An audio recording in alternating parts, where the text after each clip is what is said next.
இங்கே பாண்டியனோட வீட்டில் கோமதி சொன்ன உண்மையை கேட்டு வீட்டில் இருக்க எல்லாரும் ரொம்ப அதிர்ந்து போயிடுறாங்க. அதுலேயும் குறிப்பாக பாண்டியனுக்கு கோமதி மேலே சுத்தமாக நம்பிக்கை இல்லாமல் போயிடுது. இன்னொரு பக்கம் இந்த பிரச்சனைக்கு காரணமாக மீனாவும் துணையாக இருந்தாங்கன்னு சொல்லி செந்திலும் மீனாவை போட்டு கண்டமணிக்கு திட்ட ஆரம்பிக்கிறாரு. திட்டினது மட்டும் இல்லாமல் தன்னோட வீட்டுக்கும் கூட்டிகிட்டு போயிட்டு அங்கே வச்சு இங்கே மீனாவை போட்டு லெஃப்ட் ரைட்டுன்னு வாங்குறாரு. அதே நேரம் மீனா தான் அந்த விஷயத்தை எக்ஸ்பிளைன் பண்ணி அவருக்கு கொஞ்சம் கொஞ்சமாக புரிய வைக்கிறாங்க. ஆனால் இன்னொரு பக்கம் பாண்டியனால் கோமதியை ஏற்றுக்கவே முடியல. அவங்க தங்கிட்ட உண்மையை மறைச்சதுக்காக கோமதியை தள்ளி வைக்கிற ஸ்டேஜுக்கே வந்துடுறாங்க. இன்னொரு பக்கம் கோமதியும் விடுங்க எல்லாமே சரியாக போகட்டு அதுக்கப்புறம் பார்த்துக்கலாம் அப்படின்ற மாதிரி அவங்களும் கொஞ்சம் தள்ளி வந்துடுறாங்க. இன்னொரு சைடு இந்த விஷயத்தை பார்க்கும்போது கதிருக்கும் ராஜுக்கும் ரொம்ப வருத்தமாக இருக்குது. அவங்களுக்கும் என்ன பண்ணுறதுன்னு தெரியல. அவங்க ரொம்ப வருத்தத்தோடு அவங்களுக்குள்ள இந்த பிரச்சனைக்கெல்லாம் காரணம் நான் தான் சொல்லி ராஜு சொல்லிக்கிட்டு இருக்காங்க. இன்னொரு பக்கம் கதிரும் அப்படிலாம் கிடையாது, இந்த பிரச்சனையை முடிச்சு வைக்கிறதுக்கு என்னால் முடிஞ்ச உதவியை பண்ணினேன். அது மட்டும் இல்லாமல் நீ என் லைஃப்குள்ளே வந்ததுக்கப்புறம் நான் சந்தோஷமாக தான் இருக்கேன், நான் அப்படி ஒன்றும் கஷ்டப்படலையே அப்படின்ற மாதிரி அவர் ஒரு பக்கம் ராஜுக்கு புரிய வைக்க ட்ரை பண்ணுறாரு.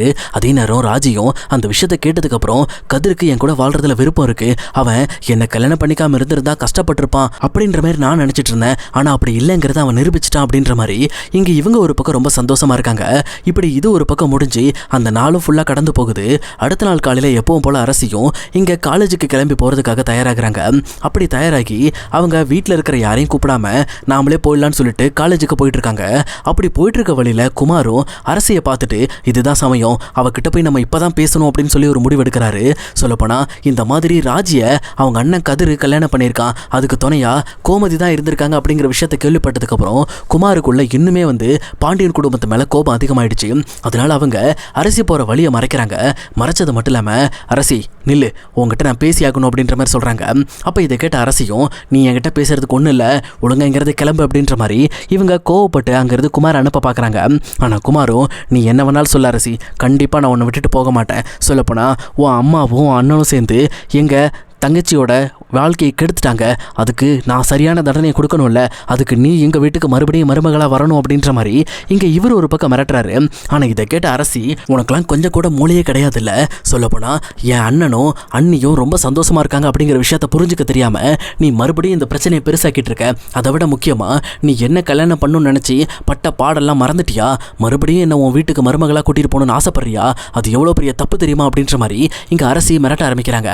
ஆனால் குமாரும் நீ என்ன வேணாலும் சொல்லிக்க, என் குடும்ப மானத்தை காப்பாற்றுறதுக்கு உன்னை என் வீட்டுக்கு கொண்டு போவேன், கண்டிப்பாக அதுவும் என் மனைவியாக கொண்டு போவேன் அப்படின்ற மாதிரி இங்கே குமார் சவால் விட்டுட்டு இருக்காரு. ஆனால் அரசியும் அதை கண்டுக்காமல் அங்கேருந்து நகர பார்க்குறாங்க. ஆனால் குமாரும் தான் பேசுகிறத கேட்டுட்டு தான் போகணும்னு சொல்லி அரசியை வழிமறிச்சு எல்லா விஷயத்தையும் சொல்லிக்கிட்டு இருக்காங்க. இப்படி அவங்க பேசிகிட்டு இருக்க விஷயத்தை எல்லாத்தையும் சதீஷ் காரில் போயிட்டு இருக்கும்போது கவனிக்கிறாரு.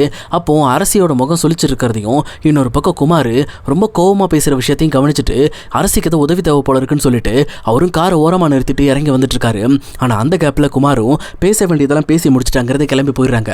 உடனே அந்த இடத்துக்கு சதீஷ் வந்துட்டு என்ன அரசி, குமார் ஏதாவது உங்ககிட்ட பிரச்சனை பண்ணானா, ஏதாவது இஷ்யூவா அப்படின்ற மாதிரி கேட்குறாங்க. அப்போ சதீஷை பார்த்த அரசியும் அதெல்லாம் ஒன்றும் இல்லை சதீஷ், நீங்கள் போங்க, இது வேற விஷயம் அப்படின்ற மாதிரி சொல்லிட்டு அரசி அங்கேருந்து மூவாக்கி கிளம்பிடுறாங்க. இன்னொரு பக்கம் இதை கேட்ட சதீஷுக்கு ரொம்பவே வருத்தமாக இருக்குது. அரசிக்கு நம்மளால் ஹெல்ப் பண்ண முடியலையே, திரும்ப திரும்ப இந்த குமார் அரசிக்கு டார்ச்சர் கொடுக்குறான் போல இருக்கு அப்படின்னு சொல்லி தெரிஞ்சுக்கிட்டு வீட்டுக்கு போனதுக்கப்புறம் அவரும் அரசியோட நம்பருக்கு கால் பண்ணலாமா வேண்டாமான்னு சொல்லி யோசிச்சுக்கிட்டே இருக்காரு.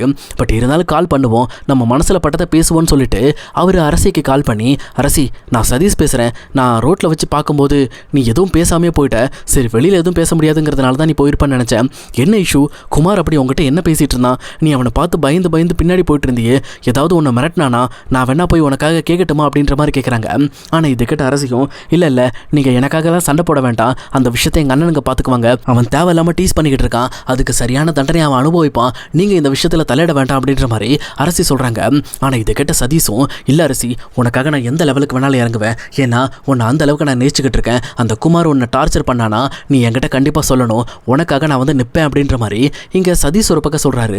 அப்போ இதெல்லாம் கேட்க அரசிக்கு ஒரு மாதிரியாக இருக்குது. அவங்களும் அப்படிலாம் ஒன்றும் இல்லை சதீஷ், நான் பார்த்துக்கிறேன் விடுங்க அப்படின்னு சொல்லிட்டு காலை கட் பண்ணிடுறாங்க. இன்னொரு பக்கம் சதீஷும் இந்த மாதிரி அரசிக்கிட்ட பேசிட்டோன்னு சொல்லி செம்ம ஹாப்பி ஆகிறாரு. சொல்லப்போனால் அவர் அரசியை ஒன் சைடாக லவ் பண்ணிக்கிட்டு இருக்காரு. ஆனால் ஆனால் அரசுக்கு இங்கே குமார் மேலேயும் சரி இங்கே சதீஷ் மேலேயும் சரி எந்த ஒரு விருப்பமும் வரலை.